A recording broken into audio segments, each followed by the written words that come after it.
I want to first start. I know in the past have come people like all the different cases of Choshen Mishpat, but considering the matzav, we will cover something. I felt it'd be to follow certain halachot, but first I wanted to speak a little bit about the situation and relating it to Choshen Mishpat as well. I was approached by a very I forgot Birshut Yedidi Amara Datra. I was approached by somebody. He was very proud. He said his Rav said about the situation, HaKadosh Baruch Hu is ma'arechaf. He delays his anger. So if somebody has a tava, somebody has a certain desire, he wants to eat chas v'shalom non-kosher, HaKadosh Baruch Hu, he waits. He doesn't make a judgment right away. If he wants to drive on Shabbat to the beach, HaKadosh Baruch Hu, suspends judgment. But when somebody comes into a minyan in Tel Aviv and tries to interrupt the minyan and take out the mechitza, that's the end of the game.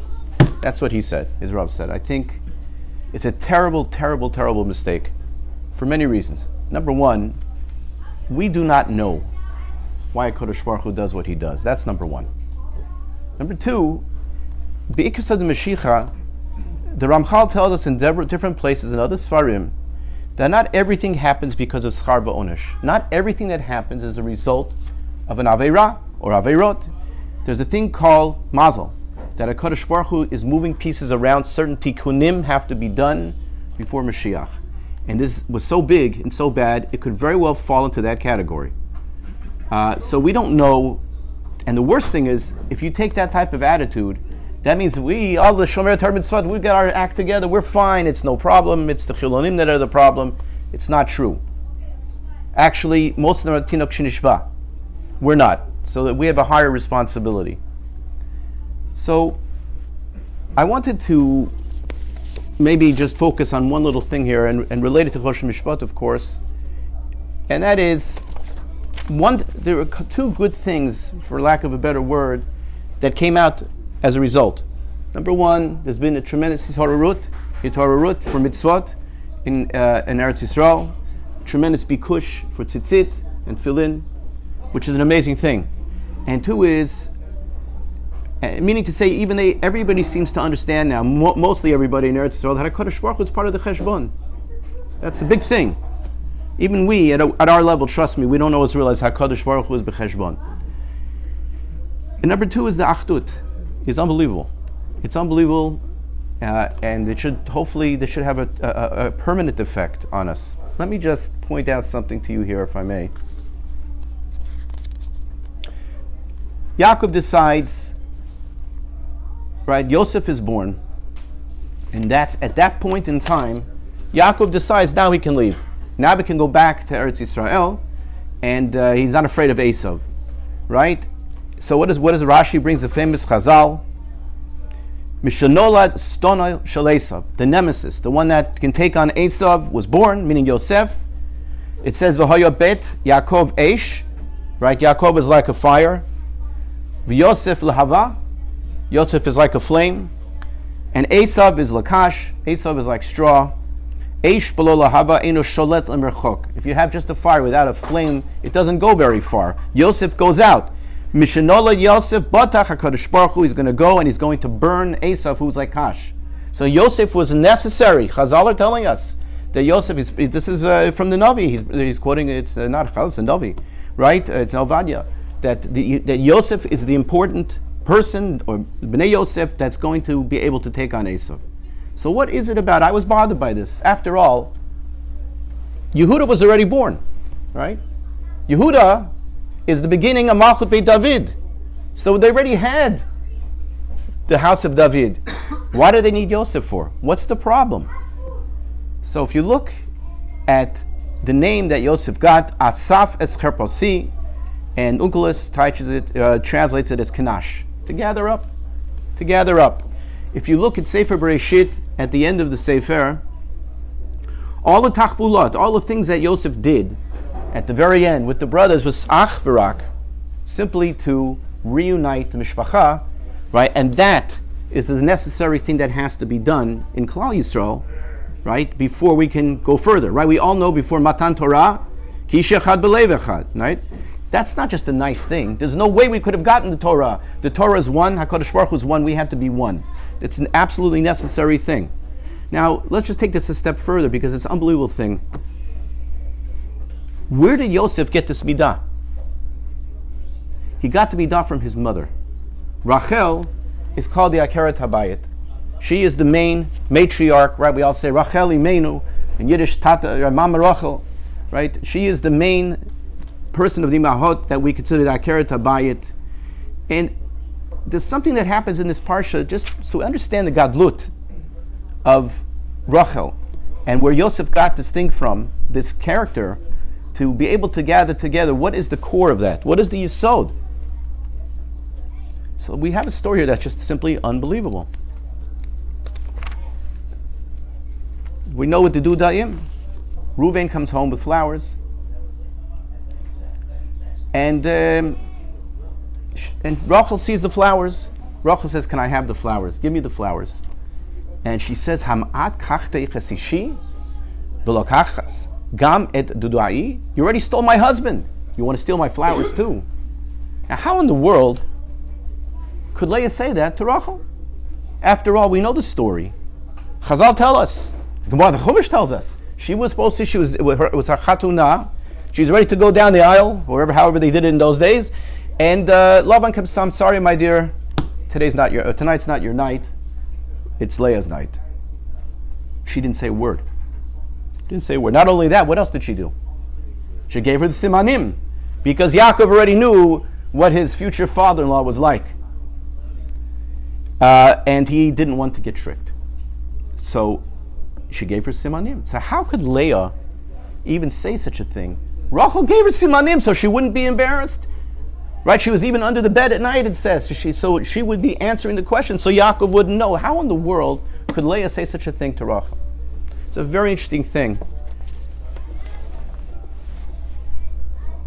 What were the simanim that Rachel gave to Leah? So the Rishonim tell us, das Zekenim, the Balei Tosfot, that it was Chala, Nida, V'hadlakat Hanerot. And she didn't tell her they were simanim, that she wouldn't get caught. She just simply said, if you want to raise in a Jewish household, you have to know these 3 halachot. So Leah didn't even realize that Rachel gave her simanim. That's how tsanua she was. She gave it in a way she wouldn't even realize it. And so think about that. She's sitting there, her sister says, and she doesn't say, ki huzeh. She says nothing. Unbelievable. Doesn't say anything. She certainly would have been entitled to react. What are you talking about? I stole your husband? How's that possible? So what happened? She gave Yaakov that night to be with Leah. Okay. Every time I read this medrash, I almost, we have it in the Tanakh, right? The famous psukim in Yirmiyahu that Rachel, HaKadosh Baruch Hu is telling Rachel, right? Minei mikolech bebechi. Don't stop crying. Klal Yisrael was going out to Galut. It was supposed to be the end. We messed up. We didn't keep the Torah. It was a one-way trip. It wasn't supposed to be a return trip. Ki yesh schar lepu'ulasech. There's reward for what you did. That's what the Navi is telling us happened. Now listen to this. It's unbelievable. This Echa Rabbah, it's an Echa in the Midrash Rabbah. The Jews were out. Avraham goes in front of HaKadosh Baruch Hu, and he's pleading, I gave my son, potentially I was going to give him as a korban by Yakedah. Please, why can't we work this out? HaKadosh Baruch Hu said they didn't keep the Torah, nothing doing. Yitzchak comes along, the same thing. He said, I was willing to give up my life. Says HaKadosh Baruch Hu didn't change his mind. Pasach Yaakov, right? That he said, I worked hard in Lavan, I did everything, I never changed. Again, didn't help. Nothing helped. Moshe Rabbeinu, the greatest tzaddik that ever lived in history, the greatest Navi, went before the Rebbe Shalom, and look what Moshe suffered for Klal Yisrael. Didn't do anything. Okay? What happens? Listen to the word. Kofza Rachel Imenu. She jumps ahead and she says to Kadosh Baruch Hu, I was supposed to have Yaakov. I gave her the simanim to Leah, and she goes on and on and on. And the Kadosh Baruch Hu says, you're right. And he changes his mind. Rachel is the one that was able to change everything. Yesh schar l'pu'ulasech. If you look in Shemot, in Yalkut Shimoni, at the beginning it gives reasons for the names of the Shvatim. By Yisachar it says, Yesh schar l'pu'ulatech. The letters, Yisachar is Yesh schar l'pu'ulatech. We go to the beginning. Chazal are telling us, right? What are they telling us? That who was born as a result of that night with the Dodaim? Yisachar. Leah gave birth to Yisachar after the Maisa with the Dodaim. It's unbelievable. The koach havitur of Rachel was so immense, and that is what convinced HaKadosh Baruch Hu Kaviyachol, right, to give us a second chance. It's unbelievable. It's an unbelievable thing.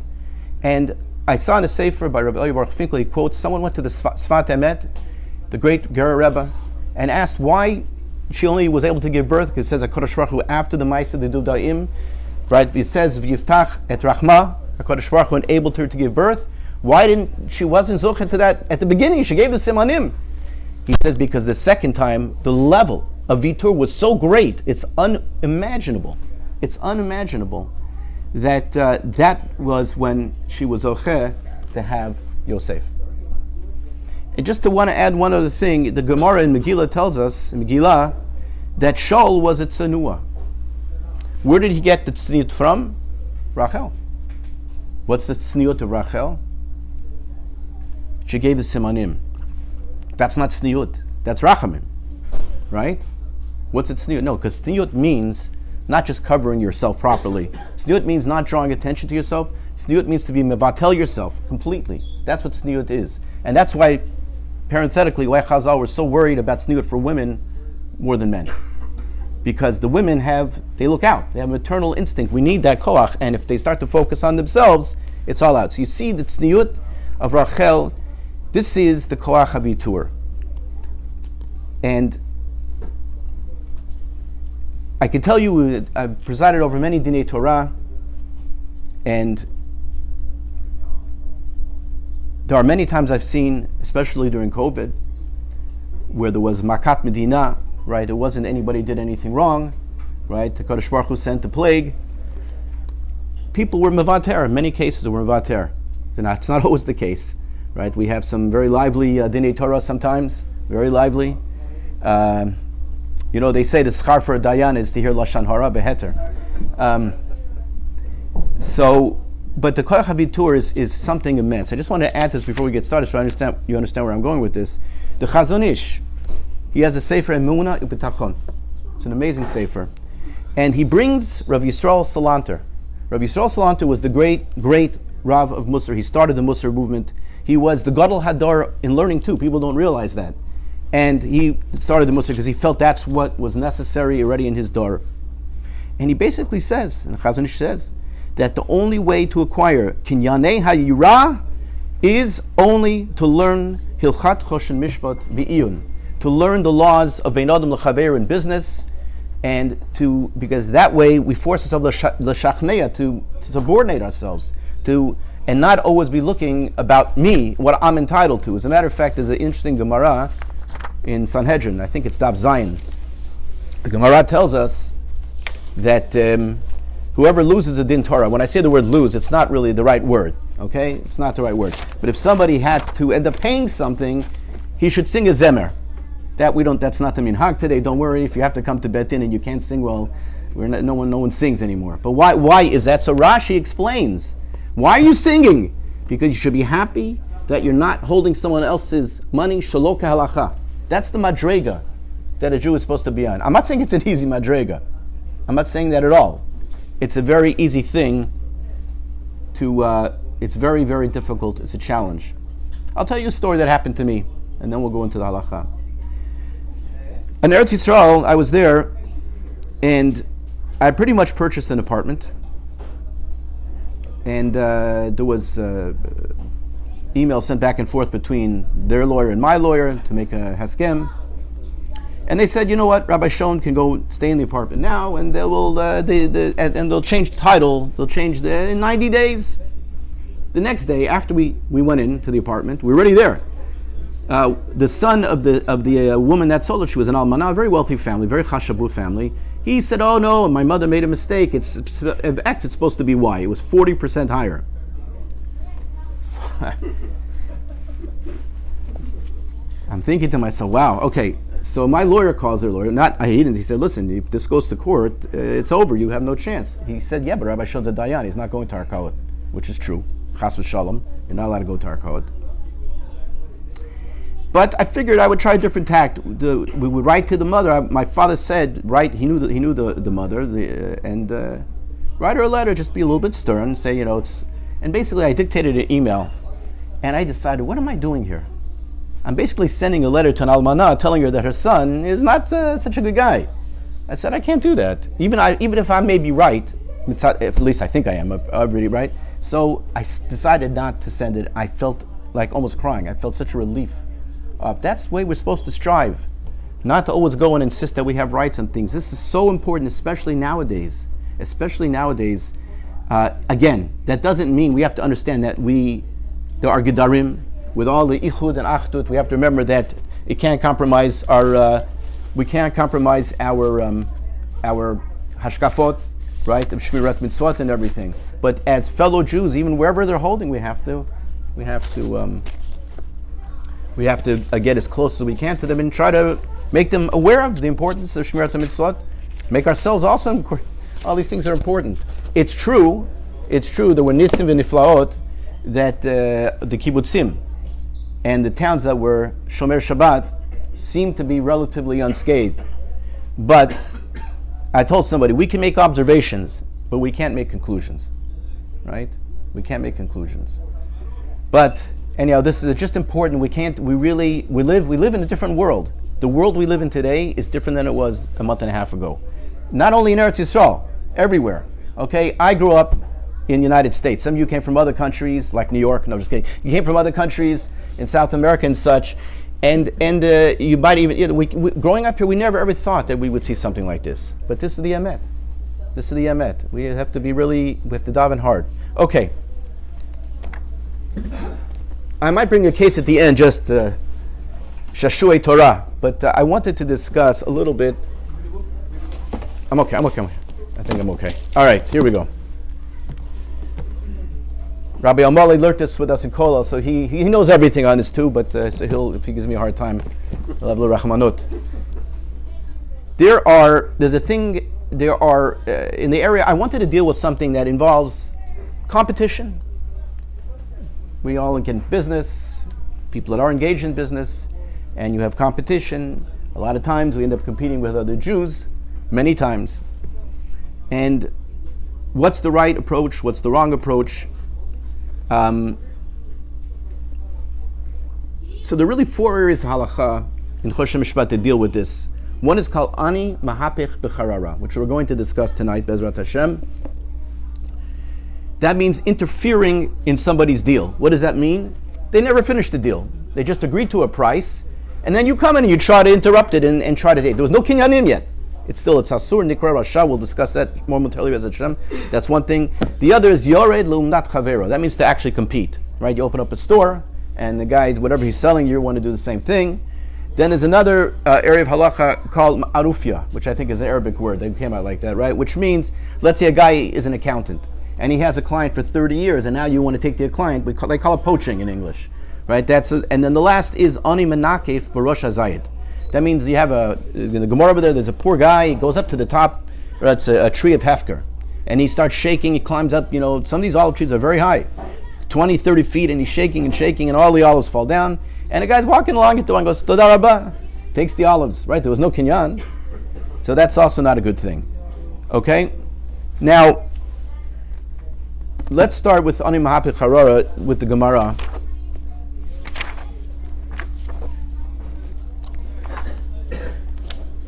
So we understand a little bit. One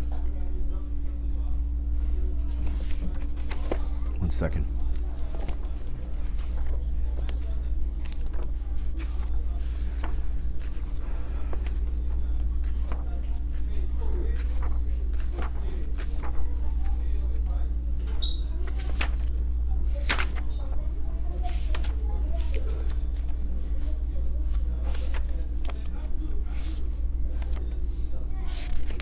Sorry, 1 second. Okay. The Gemara tells us a story like this.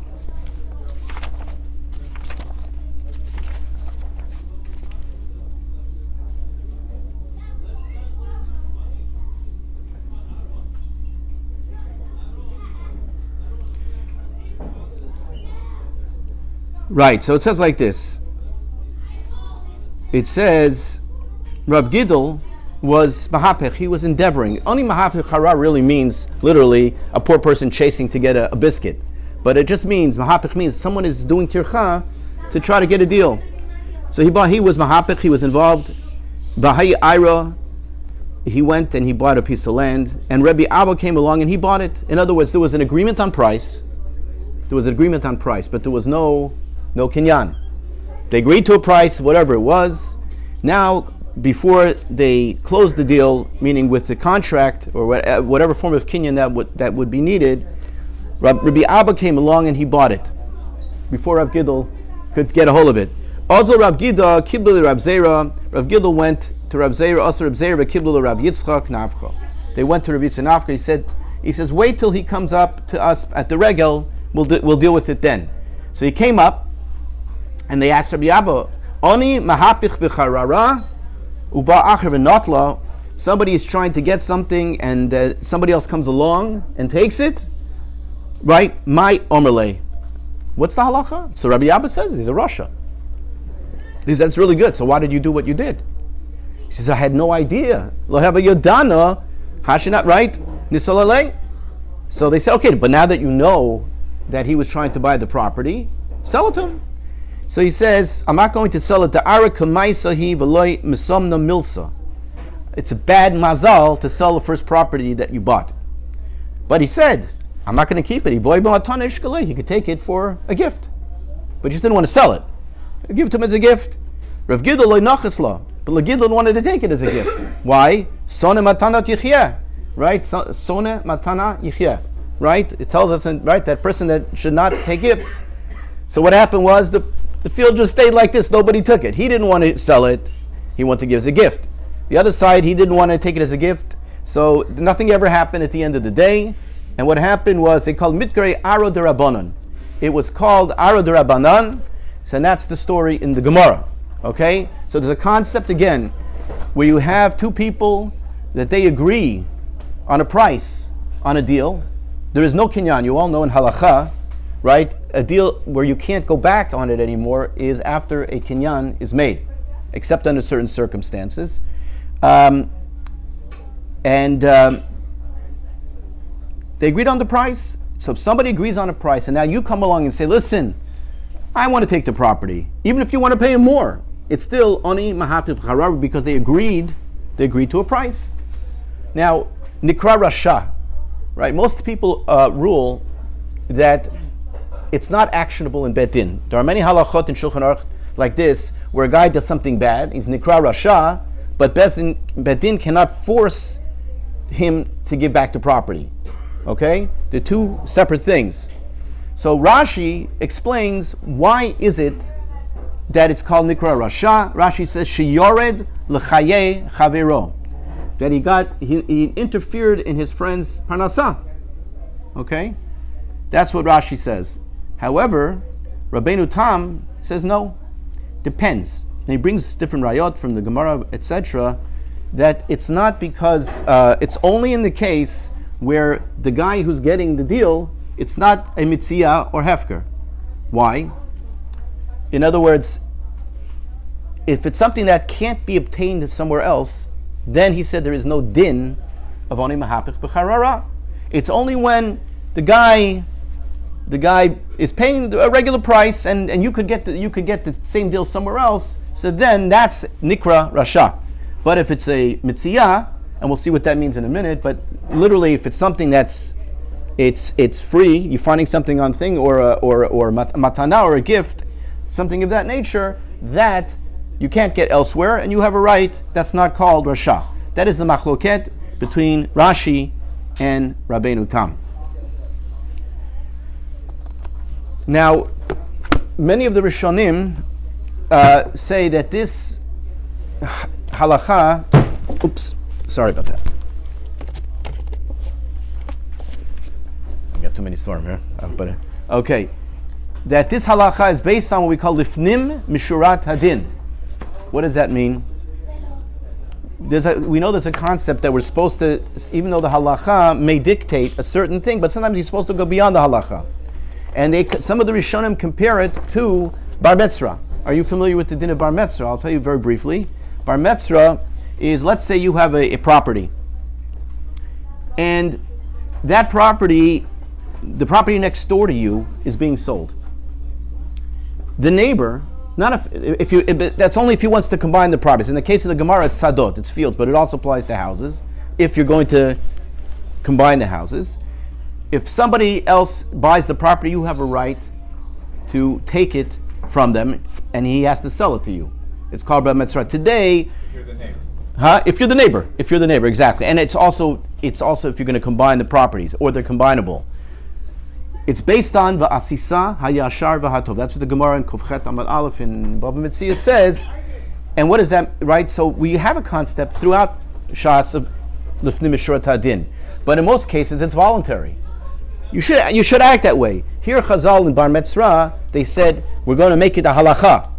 For lack of a better word, they're going to legislate. So now Bar Mitzvah goes to Bet Din. It's not just you didn't do the right. You have to me'ikar hadin. You have to go lifnim mishurat hadin.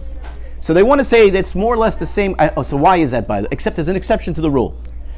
Let's say, and this happened, I've had a few shailot like this. Let's say, in many of the neighborhoods, it's a little bit less now, you could not find another house in the neighborhood, right? Especially in the Jewish neighborhoods a few years back when 65% of the people moved from up north down here. There's still a few Jews left up there. So there, bar mitzvah works because the guy could say, why are you buying the property next door to me? Go find another property. It's not right. For me, it's more to combine two properties is a very logical thing. You get economies of scale. Go somewhere else. But if you can't go somewhere else, right, if there's no property around and that's the only property, then you also have a right. So there's competing v'asisa yosher atov, and therefore you wouldn't have a right the neighbor would not have a right to stop him. So the same thing over here. The way that Rabbeinu Tam is learning it, the way the Rishonim explain it, is that normally the guy says, why are you interfering in my deal? Go find a deal somewhere else. But that's only your regular deal. If it's not a deal, you can find somewhere else. So just like by bar mitzvah, here also, he can't tell you go somewhere else because it's a mitzvah, right? It's a mitzvah hefker. You can't just go anywhere and find a mitzvah hefker, right? Everybody understand? So that's how they explain Rabbeinu Tam. Rashi seems to be, it doesn't matter. Rashi holds, even if you're not making a profit, it's your livelihood and you shouldn't interfere. Now, this is a machloket.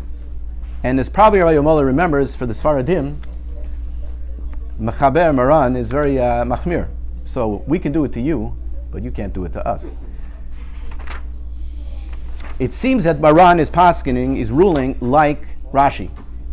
He brings, that means that even if it's a mitzvah, you are not allowed to interfere.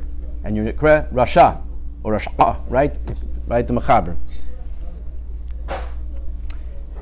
The Ramah, with an Aleph, he says, no, he rules leniently that if it's a mitzvah or hefker, then there is no din of ani mahapich b'charara. Now, in the opinion of Rabbeinu Tam, there's also machloket. The Ramban says it only applies literally to mitzvah, something that somebody lost that you're allowed to keep, or a matana, or hefker, anything of that nature. But it's a mitzvah like what we call a mitzvah, just because something's cheaper, that doesn't make it mutar. That's how the Ramban learns Rabbeinu Tam. Okay? And then there's another shita in the Rishonim Radach who learns Rabbeinu Tam. No, Rabbeinu Tam says anything that you can't get elsewhere. So he says it's a much broader understanding of mitzvah and hefker. It means anything, even if it's a mitzvah, like what we call a mitzvah today, means cheaper. You can't get that deal somewhere else. That's what Rabbeinu Tam sees, even talking about that. So if we go like Ramban in Rabbeinu Tam, it's a very limited situation. If you go like the Radach, then it's a much bigger kula, so to speak. If I should bring her a Moshe, I can bring a little on this as well. So just to understand the rationale behind these opinions, Meaning, again, we have machloket between Radach and Ramban in the Shita of Rabbeinu Tam. So Rav Moshe Feinstein Zatzal, he wants to suggest what is the svara of Rabbeinu Tam. One possibility is, yes, you have a right to something because liftim mishurat hadin, but if the guy can't get it, find it that same deal somewhere else, so then he also has a lifnim mishurat hadin. So there is no longer a lifnim mishurat hadin. You're pushing away the first guy's rights because why is he better than you? You can't replicate it. So if it's a situation where it's a deal and the deal can't be found somewhere else, then both sides have equal rights, and it's not called rasha. Okay? It's not called rasha. The other possibility is, no, that's not the reason. The reason is because a regular mocher, he doesn't care who's buying it from him. It's just going to be whoever, the guy's, he's haggling. They get to a certain price, it's okay, done. Okay? So he's very happy. He doesn't really care. He doesn't care if you buy it or the other guy buys it. He just wants his price. So that means that the tircha of the mahapech, he created the totza'ah, the ability to have the deal done because he negotiated with the guy. But the guy doesn't care one way or the other. So says Rav Moshe, if you go with the first explanation, that's the Radach understanding in Rabbeinu Tam, because both sides the other side can't replicate it. He can't get the same deal. And the other opinion would be, the Ramban is no, it's something that's literally a mitzir hefker, because why? Because there he didn't do anything to create the opportunity. It's only by mechira. Okay, so that's just an interesting explanation. Anyhow, Maran Paskins, he rules l'chumra. According to, we'll see, there's a little bit of machloket about that in a second. And the Rama rules l'kula, which means, and he also, not only does he rule l'kula like Rabbeinu Tam, but he rules like the more broad heter of the Radach in the Ramban. Okay? So, there's a little bit of a question, because in the second sif of this siman in Reish Lamed Zayin, Maran says something also. He says, "Aval im sachar bal habayit melamed, echad yochel bal habayit acher liskor oto melamed atzmo." If a guy hires a Rebbe, right? In the old days, you know how it was. We didn't have schools, right? I know for sure in Europe, there must be something in North Africa was also melamedim like that too, or was it? Yeah, it's okay. Most in. Huh? Oh, yeah, I understand. Okay. No, I'm not talking about Pumpadita and these days. Okay, yeah, okay. So a lot of times people in Europe, they would hire a Melamed to teach their child, and he would live with them. So your friend has this unbelievable Rebbe, and he wants to take it. He wants it for his kid. Says Maran, it's no problem. You can do it. Sounds like he's saying, if it's a mitzvah, because this Rebbe is so good, you are allowed to. It's not called rasha. And as a matter of fact, in Nitivot, in the back, he says this is a raya, because in the beginning he brings both opinions, but it seems like by following the rules of the Mechaber, that he rules more stringently. Yesh v'yesh, right? Yeshom and yeshomrim. But in the Nitivot said here he's being machriya, that he's ruling really like the more lenient opinion, because you see by Melamed, he clearly says you can take it. But the Aruch HaShulchan and the Chatam Sofer said it's not true. Torah is a different story altogether. Torah and mitzvot is a whole different story. And so that's why the Maran in other things would rule stringently. Here you're allowed to do it. It's for chinuch habanim. It's a whole different story altogether. So it's very interesting. That's how it comes out l'mais. So let me just tell you a case that I had. There's a flip side to this. You have to understand the flip side. In halacha, a person has to be honest, obviously. But let's say people come to a verbal agreement. Okay? So let's go back on one thing. I neglected to mention one or two important points. Number one is, what is the definition of a mitzvah? So the Marik says mitzvah means either it's revach borer, right? You know for sure, even if it's a small profit, but it's you know for sure you're going to make money, or it could be a potentially very large profit, even if it's not for sure, but it has to be reasonable. It doesn't mean, if I buy this property and I go pay off the inspectors, no. And I go to Congress, I get my congressman to change the zoning laws, etc., I can make a lot of money. That's not called revach. So it has to be that it may not be certain, but you have to do some avodah to do it. If it's large, then that would also qualify as a mitzvah. Okay, so that's the geder that he establishes. So going back to what I was saying, if two people have a verbal agreement, Bet Din cannot force them to go ahead with the deal. It's dibur be'alma. It's only a verbal agreement, but he's called mechusar amonah. A person that goes back on his word is considered not trustworthy. He's lacking in trustworthiness, and it says ein ruach chachamim nochabo. Right? The chachamim are not happy with him. He's not a good person, but he can't force him to keep his word. Okay. Once you do a kinyan, that's a whole different story. Then nobody can be choser. So I got a phone call. Oh, so the Ramah with an aleph says Ramah says in Siman Reish Daled, that's only relevant where there wasn't a significant reason why you might want to change your mind. If, let's say, the price changed a lot, it's called trade tari, and even there's a machloket. Some say that then you don't, then it's not called mechusar amana if you break your word.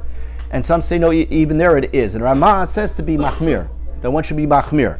Now, in a case where the price has changed, let's say, you come to a verbal agreement and something substantial happened, the price changed. Okay, but that usually is the situation. No. Let me give you a more simple example. You have a yacht, okay? I buy your yacht, and then right after I agree to buy your yacht, not that I could, I'm just saying theoretically, you don't have one either, right? In any event, I get a telegram that I have a rich uncle somewhere, and he just left me a yacht. Okay, so that's also it was a material change in the situation. Some say that's not called mechusar amana. Some say. So, but the Ramah said you're supposed to be machmir but the Aruch HaShulchan says that's only if it's only midot chasidut.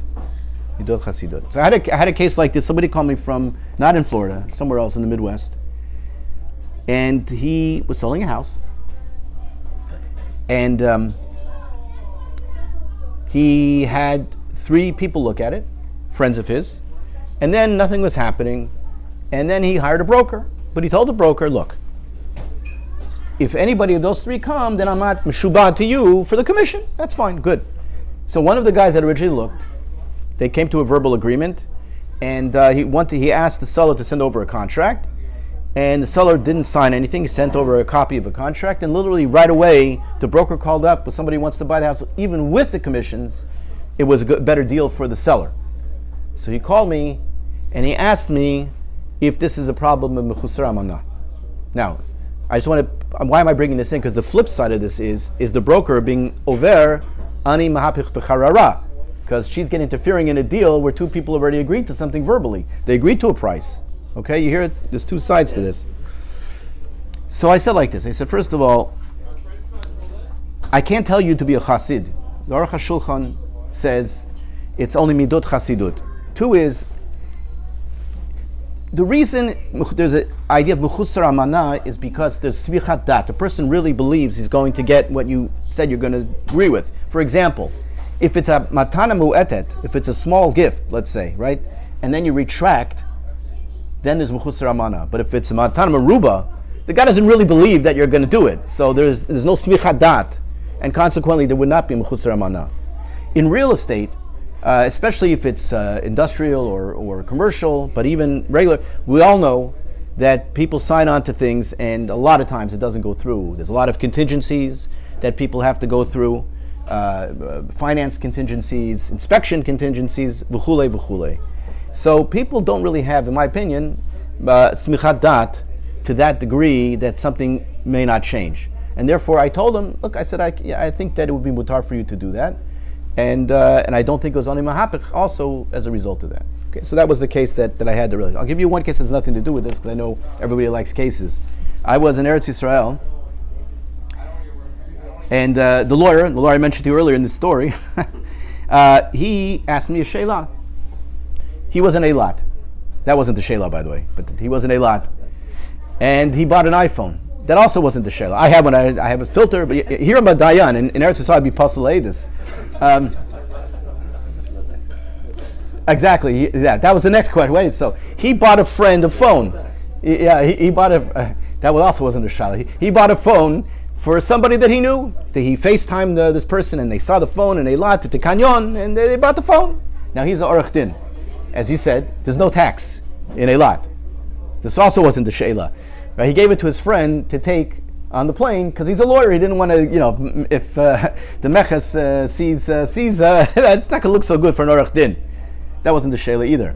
So he gave it to his friend. And they took a bus from the hotel back to the airport. One of these buses that makes a certain amount of stops. Okay?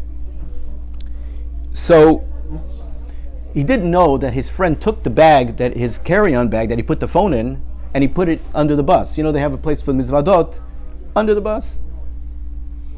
What happened?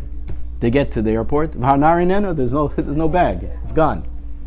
Later, the bag was returned with his tefillin and everything, but the phone wasn't there. The ganef wasn't interested in the tefillin. He was interested in the phone. He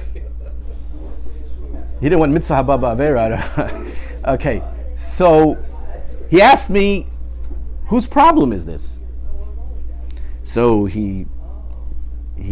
I said, I think it's your problem. But he said, well, I was told that there's a machloket you'll shlichut with us, right? In Kuf Pei Gimel, if you send a shaliach to buy something for you, and he pays with his own money, okay? And he tells two witnesses, I'm buying this on behalf of, Rabbi Al-Maleh. Okay, it wouldn't be a phone then, of course. Oh yeah, maybe it would be. All right, there's no change of ownership, meaning, according to some opinion, but Hagot Hashri said, yes, even if I tell in front of two Eidim, I'm buying this for so-and-so, even though you're using your own money, the minute I take the goods, it goes to the koneh, to the bought it. Okay? The Shach rules like this Rabbeinu Yerucham, excuse me, and the Netivot and the Sot HaChoshen, they disagree. They say, look, the minute somebody goes and you're motzi moment al pib, so you tell somebody to go buy something for you and you take the money out of your pocket, by definition now he's an arev, he's a guarantor, so it's his problem, and then he has to perform, therefore it's his phone. So we have a machloket. Whose phone was it? So we have a principle in Choshen Mishpat that there's a concept called kimli. If somebody's muchsak, right? Someone's trying to get money from somebody else. If there's a machloket, a good machloket, right? So then he could say, I hold like the opinion that favors my position. So we have a question: whose phone was it? Was it the buyer's phone or the seller's phone? Whose problem is it? Whose phone was stolen? So if the buyer didn't pay for it yet, we couldn't make them pay for it. And if the seller was holding money already, the shaliach, I should say, was holding money, so then we wouldn't be able to take it from him. However, there's another point to this. What is the shliach at the very least? He's a shomer. He's a watchman. And we know there's a halacha shomer shemosel l'shomer, right? If you're a watchman and you give, let's say, you ask him to wash something for you, and he gives it to a third person without asking you. Unless it's somebody he knows that you regularly give stuff to, then that's called pshia. It's called negligence, and the shomer would be chayav. So even if we would rule that it became the buyer's phone, the mishaleach's phone, the other guy still would be responsible to pay back because he was a posheya. That's an interesting shayla. I thought that you would enjoy. Good. Any questions? No questions. Okay. Very good. Anyhow, only Besurah Tovot for all of Am Yisrael.